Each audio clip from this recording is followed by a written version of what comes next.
Have you ever said it's too hot, too cold to exercise? Well, how about this? Put some clothes on, get outside in the fresh air and sunshine. It's obviously very cold here today. There's snow on the mountain. We had snow on the ground last night. What a spectacular day to be outside. Fresh air, sunshine, snow, and get puffed, lift heavy, get fit and strong, or fitter and stronger. Because if you are, regardless of how old you are, but I'm an old lady, I want to get fitter and stronger as I get older, not weaker and fatter and more diseased and more depressed, which is what's happening to the rest of the world. So how do you make sure that your body's fit and strong? Obviously, you've got to get puffed.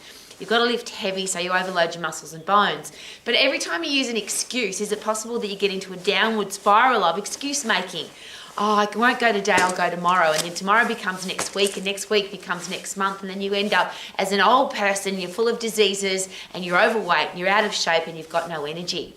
So here's a great question. What are you doing right now? Not today even, but right this minute.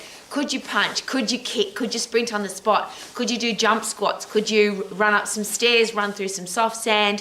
What do you need to do every single day to make sure that your heart and lungs are fit, so that you've got a fast metabolism, your brain works effectively? And that's the thing I always bang on about. They're connected. So every time you get puffed, you put happy chemicals into your brain. Your brain works better, so you learn more effectively, you're better at your job, you're better at your relationships. Your life is just better because your brain's better, but it doesn't get better on its own.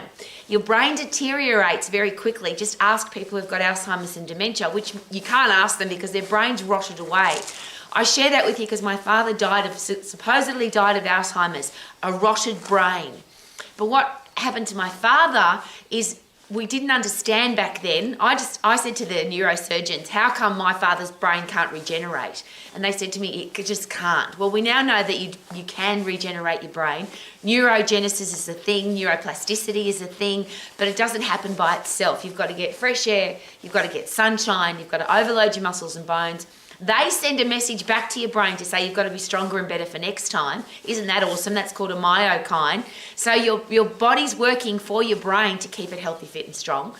When you get puffed, your brain chemistry changes and you produce brain-derived neurotropic factor. Well, first of all, epinephrine and adrenaline, which are the fast, energetic, I can live my life to the max drugs, because that's what your body provides you with when you get puffed and lift heavy. But then your brain changes to happy drugs, dopamine, serotonin, brain-derived neurotropic factor, fertilizer for your brain so that you feel fantastic. So that's why I'm outside. It's freezing cold, snow on the mountain, fresh air and sunshine, because I want to stay young for the rest of my life. I want to stay fit, healthy, strong, lean, energetic as I get older. How about you? So whether you are 10 or 20 or 50 or you're 120, you can stay young, fit, healthy and strong if you choose to. So I choose to. How about you? Live your life to the max, get puffed, lift heavy. Check out the snow. Woohoo!